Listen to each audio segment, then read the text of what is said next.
એ ભગવાનજી અમારી યાત્રાને સફળ બનાવજો અને અમે હાજર નરવા ઘરે પહોંચી જઈએ. બસ આ જ પ્રાર્થના સાથે અમે જો ઘરેથી નીકળી ગયા. આજે તો અમારે ફ્લાઇટનો ટાઈમ છે 11:30 વાગ્યાનો, પણ અમે તો બસ ઘરેથી વહેલું નીકળવું જ પડે. જો કે અહીંયા એટલું બધું વહેલા જલ્દી જવાની જરૂર નહીં, પણ છતાંય અમારે આજે ગાડી નહીં પણ બસમાં જવાનું હતું, કારણ કે સવારનો ટાઈમ હતો ને બસો એરપોર્ટ સુધી આવે છે, તો અમે બસમાં જ જતા રહ્યા હતા. અને ફાઇનલી એરપોર્ટ પર પહોંચી ગયા છીએ. અને જો અહીંયા છે ને એરપોર્ટ પર એટલી શાંતિ હોય ને, કોઈ પણ પ્રકારનો અવાજ નહીં.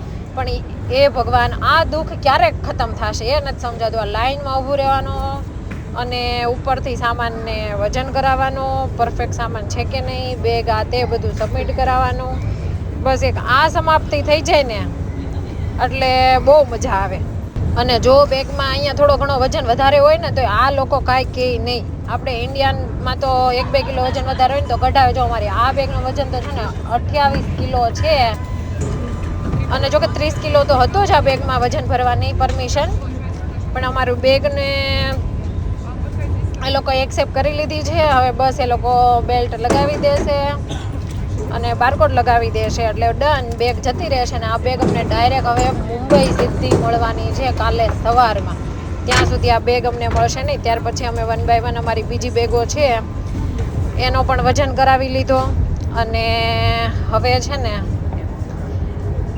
અમારે આગળ જવાની પ્રોસેસ કરવાની હતી, જે બાકી ઇમિગ્રેશન આ તે બધી વસ્તુ એ પતાવી દઈએ. અને જો અહીંયા છે ને અમુક વસ્તુઓ શોપિંગ કરવા માટે પણ હોય, તમે કંઈક લેતા ભૂલી ગયા હોય તો અહીંયા આવીને તમે લઈ શકો. અહીંયા બધા એરપોર્ટમાં આ બધી સુવિધાઓ એટલી હોય ને, પણ મોંઘું બહુ હોય. આપણે કેમ 20 રૂપિયાના સમોસા અને 10 રૂપિયાની પાણીની બોટલ મળવાની શરૂ થઈ છે, એ હજી અહીંયા શરૂ થયું નથી. જો અંદર તો પાણી કંઈ લાવવા ન દે, એટલા માટે અમે તો પાણી જે હતું એ ખાલી કરી નાખ્યું હતું. અને અંદર જો કે હવે બધા એરપોર્ટ પર આ વ્યવસ્થા થઈ જ ગઈ છે કે સેન્સર મૂકેલા છે, નાની પાણીની બોટલ હોય આરામથી તમે ભરી શકો. અને પછી એટલું પાણી આપણે લઈ પણ જઈ શકીએ. જો હવે અહીંયા રેન્જ રોવરની એડવર્ટાઇઝમેન્ટ કરી, લક્ઝરી વિથ એટીટ્યુડ. ભાઈ અહીંયા ગાડી લેવાની કોને અત્યારે ભાઈ નવરાઈ છે? હજી ફ્લાઇટ ઉપડવાને ઘણો ટાઈમ છે. અમારી બેગ અહીંયા સુધી પહોંચી છે. હવે અમારી આ બેગ છે ને અહીંયાથી જો અંદર ભરી દેશે. ટર્કી સુધીની અમારે અત્યારે આ એરલાઇન્સ છે ને, પછી ત્યાંથી પાછું અમારે હજુ ચેન્જ કરવાનું છે. આપણા ત્યાં સામાનની પાછળ પડી જાય ને આ આરપીની પાછળ પડી જાય.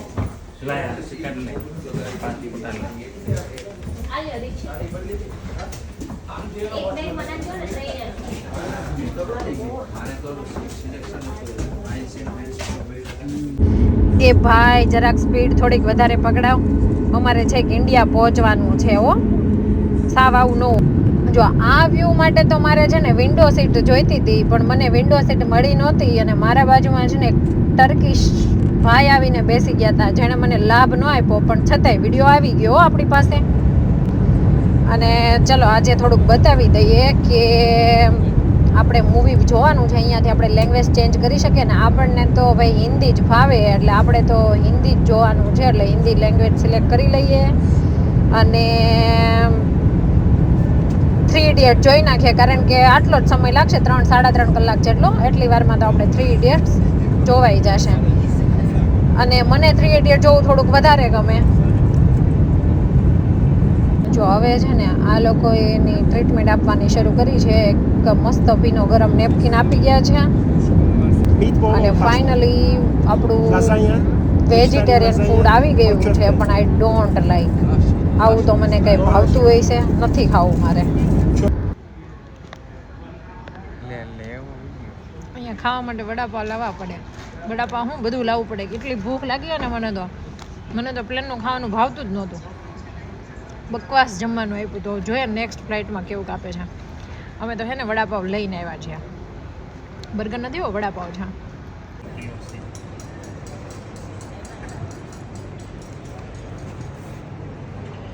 ખજૂરભાઈ કઈ આવી શેંગનું તેલ કાઢો, મોટી મોટી શેંગ. આ પિસ્તા છે ને,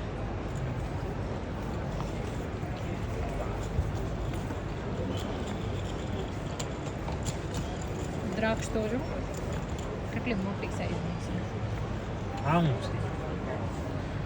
ડ્રાઈડ મલબેરી. ભાઈ ટર્કીનું એરપોર્ટ બહુ મોટું છે, 4 માળ છે, જબરજસ્ત મોટું એરપોર્ટ બનાવ્યું છે, સુવિધાય બહુ મસ્ત છે, વસ્તુ બહુ મસ્ત મળે છે. અને જો હવે અમારો પ્લેનનો ટાઈમ થતો આવે છે, અમે 4 કલાક 4.5 કલાકના વર્લ્ડમાં આમથી આમ આટા માર્યા અને હવે બધા લાઈનમાં ઊભા રહી ગયા છીએ. આટલા લોકો અમારી જોડે ફ્લાઇટમાં આવવાના છે ને બધા 90% લોકો બધા ઇન્ડિયન છે.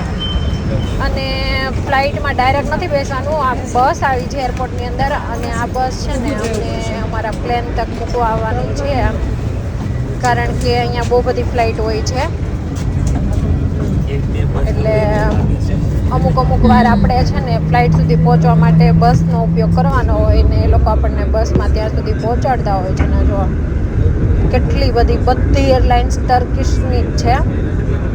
અને અમારે જો આવડી જે એરલાઇન્સમાં બેસવાનું છે. અહીંયા બધી મોટી ફ્લાઇટો હોય છે, કારણ કે બહુ લાંબા રૂટની હોય છે. આ રહી અમારી ફ્લાઇટ, અંદાજિત 250-300 માણસો આમાં બેસશે. જોઈએ હવે અંદર. બહુ મોટું પ્લેન છે. જો કે આની સુવિધાઓ બધી બહુ મસ્ત હોય છે, હું તમને બતાવીશ. આની થોડીક છે ને ફેસિલિટી બહુ સારી છે અને સીટ તો છે ને બેસવામાં બહુ જ કમ્ફર્ટેબલ છે. એટલે આપણે તો છે ને પલાઠી વાળીને જ બેસવાનું છે મસ્ત રીતે. અને જો આ બટન પ્રેસ કરીએ ને એટલે રિમોટ મસ્ત રીતે નીકળે છે. અને પછી આવી રીતે આપણે ચેન્જ બધું કરી શકશું. ઓકે, ચલો, બધું મસ્ત વર્ક કરે છે. જો અમુક જગ્યાએ છે ને હેન્ડ્સ ફ્રી અહીંયા લગાવવાની આવે છે, તમે અહીંયાથી હેન્ડ્સ ફ્રીને લગાવી શકો. અને અહીંયા ચાર્જિંગનો પોઈન્ટ આપેલો છે. જોરદાર વસ્તુ છે. તમારે લાઇટ શરૂ કરવી હોય, વોલ્યુમ ધીમો ફૂલ કરવો હોય તો આ બધી સુવિધાઓ અહીંયાથી મસ્ત રીતે છે. અને અહીંયા લાઇટ આપેલી છે. જો આ પહેલી વાર જે ફ્લાઇટમાં બેસવાના હોય ને એમના માટે છે. બેલ્ટ કઈ રીતે પહેરો, જો કે આપણને ન ખબર હોય ને તો એરોસ્ટેટ આપણને હેલ્પ કરે, પણ આ તો મારે 1-2 જણાને બતાવવાનું હતો વિડીયો, એટલે મેં થોડુંક એડ કરી દીધું છે. અને જો ભાઈ મસ્ત અંધારું થઈ ગયું. સુવાનું મન મને તો થાય છે, પણ ઊંઘ આવતી નથી ને થોડીક ભૂખ પણ લાગી છે ને ઘરે જવાનું એક્સાઇટમેન્ટ પણ છે. અને ફ્લાઇટ ઉપર ચડી ગઈ છે. નીચેથી ટર્કી જોરદાર મસ્ત લાઇટ દેખાય છે. ઘણું બધું મોટું છે. જો